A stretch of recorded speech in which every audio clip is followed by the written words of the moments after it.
Welcome to Stupid MeatEater Comments. This video series presents some of the amazingly stupid comments by non-vegan YouTubers on my channel's debates and videos. Here are this week's top 5 picks. This week's comments are read to you by YouTuber Eric Yezbik. Thank you for your contribution. Make sure to check out his channel and videos here, and don't forget to subscribe. Our first comment is from Alexander G, who had this to say. Think deeper, you vegetarian idiot. If we don't eat the pig, we don't breed the pig. If we don't breed the pig doesn't exist. Is it better to live and be killed, or not to live at all? You are all self-righteous idiots with nothing real to worry about. Look in the mirror and see your ancestors' disapproval of your pathetic soybean-eating asses. Get it together. This argument has always perplexed me. Is it better to live a short life of torment, fear, and death, or not to live at all? Perhaps others will have a different opinion, however, I would not want to live.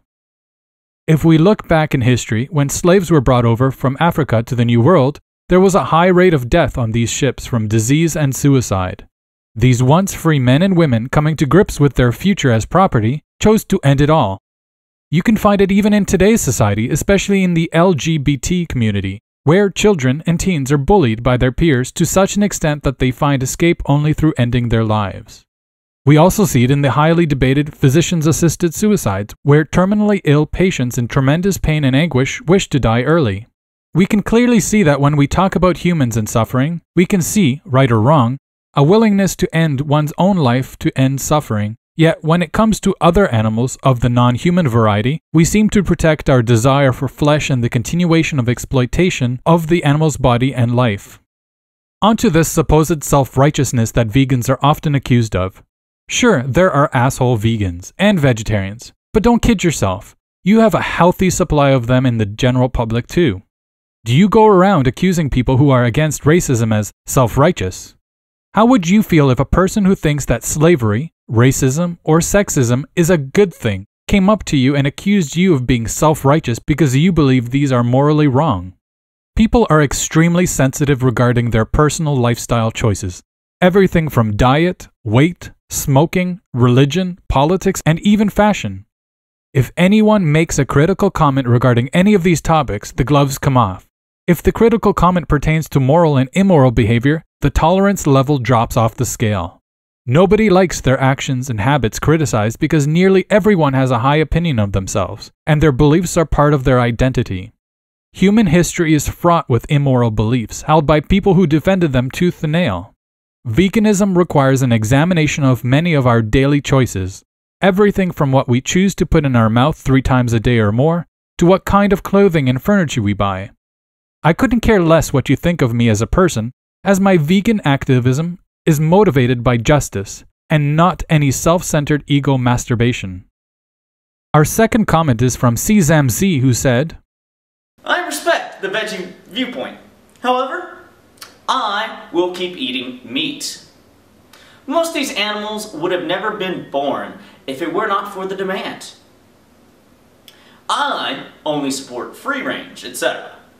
Whilst this does not change the fact the animals are killed, they deserve as best life as possible. On the flip side, dairy products don't kill the animal, so I struggle more with that vegan viewpoint. CZamZ starts off with the identical argument that our previous commenter did, so I will not repeat myself here again.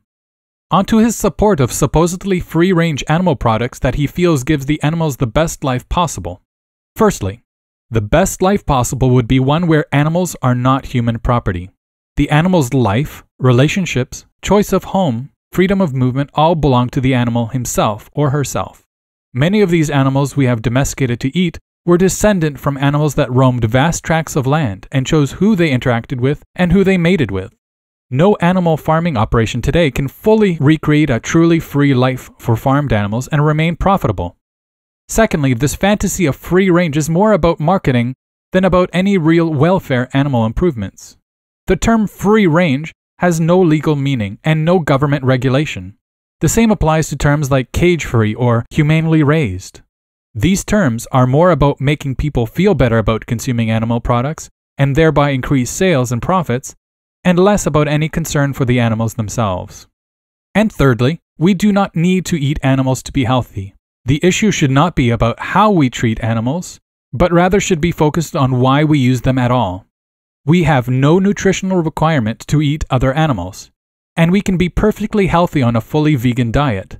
Then what justification do we have for enslaving and killing even well-treated animals? If it is wrong to harm animals unnecessarily, this would surely include instances where we harm animals for fun or pleasure. Is that not the primary reason why we allow 56 billion animals killed each year? For palate pleasure. Onto the comment regarding dairy. In order for dairy cows to produce milk, they must be made pregnant. This results in a baby calf. Some of these calves are raised to be future dairy cows, while many others end up in the meat industry as veal. When the dairy cow's milk supplies begins to diminish, she is sent off to slaughter to be made into burgers or pet food. Dairy cows live longer, torturous lives with infected udders, have their young ones taken away from them and then slaughtered all the same. If forced with violence, I would sooner eat a steak than consume dairy, as there is much more suffering in a glass of milk than in a piece of meat. Next we have a comment from J187U who said, And you are a rational one? Posting vegan and atheistic shit on YouTube? Like that's important? Basically, there are people living in horrendous conditions across the globe, dying of malnutrition or under occupation like the Palestinian people. But I don't see any videos about those situations on your channel. Typical vegan hypocrite caring for fucking animals more than for humans. That's fucking rational. You may not care much about other sentient non-human animals, but some people, like myself, do. It's not that I care less for humans and more for animals. I care for all animals regardless of their species. My reasons to go vegan are primarily regarding the moral argument, but there are very strong cases to be made that being vegan is also generally healthier, better for the environment and the health of the planet, and better for humans as a social matter. The reasons I focus my attention in videos on the plight of non-human animals is that I see a lack of attention on this very issue. There are multi-million-dollar charities across the whole planet working on human issues, and comparatively few working on issues that relate to non-human animals. As a vegan, I realize that it's not only about the animals we enslave and kill for food, but it's also part of a larger social justice movement, fighting to end slavery and discrimination, improve the rights of minorities. Women's rights are issues of justice and fairness, and it's about time we extend our fight to the rights of sentient beings outside our own species. I'm not suggesting that cows should have the right to vote, or chickens the right to hold office. I'm fighting for the one right to not be the sole property of another. As property, animals do not have the right to their own bodies, and their owners have the legal right to terminate them at any point for any reason. It is my contention that we should fight to end the property status of animals and to join with other social justice issues to combat discrimination based upon irrelevant criteria, irrespective of species. Trucker9358 wanted to inform us that the book of Proverbs deals with many practical subjects as well as spiritual ones. In this verse, we are given advice on hunting. It is not wrong to hunt. However, Proverbs 12:27 says that the man who hunts for game and kills it and does not take possession of it for eating is a slothful man. The diligent hunter takes his game for food, roasting, and considers it a precious possession as he has food for his family's table.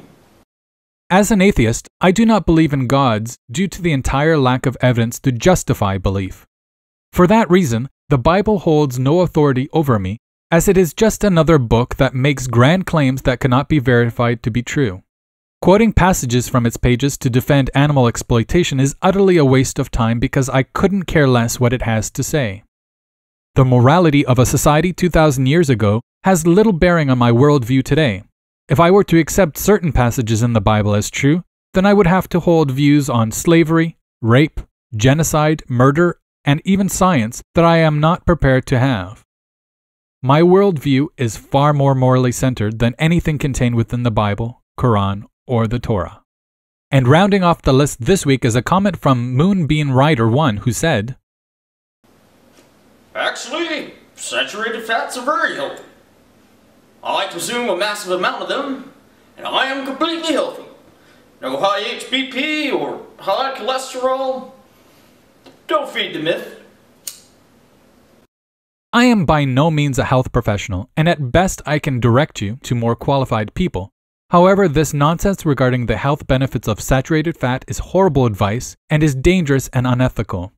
The paleo community, a group of people who strive to eat the diet of the cavemen, proclaim that saturated fat is beneficial, yet these claims are in the face of hundreds of studies to the contrary. Saturated fats, primarily found in animal products, have been deemed unsafe, and the suggestion of all leading health organizations and health professionals is to reduce or eliminate it from one's diet. Medical, heart health, and government authorities such as the World Health Organization, the American Dietetic Association, the Dietitians of Canada, the British Dietetic Association, American Heart Association, the British Heart Foundation, the World Heart Federation, the British National Health Services, the United States Food and Drug Administration, and the European Food Safety Authority advise that saturated fat is a risk factor for cardiovascular disease, which is the leading cause of death worldwide. There are a few authors touting the benefits of saturated fats. However, it's more about making outrageous claims to entice book sales than to improve the health of an already unhealthy society. There you have it, 5 stupid comments from 5 different YouTubers. Which comment would you vote to win the Dumbass of the Week award? Would it be 1. Alexander G, who thinks it's better to live a life of torment than not to live at all? 2. C. Samzi, who thinks that animals should live the best possible life, therefore he eats free range? 3. J187U thinks that you can care for humans or animals, but not both. 4. Trucker9358, who gets his morality from the Bible. Or 5. Moonbeam Writer1, who thinks that all leading health organizations have it wrong, and the solution to heart disease is more saturated fat. Please leave your votes and comments below, and if you enjoyed this video, remember to press the like button and share.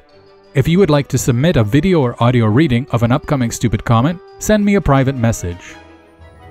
Thanks for watching. Want to see more? Click subscribe and keep an eye out for the next stupid comment video coming out next Friday. Follow me on my Facebook, Twitter, and Google Plus pages. Links are in the description. Lastly, head over to my channel and check out all the debates, presentations, and videos.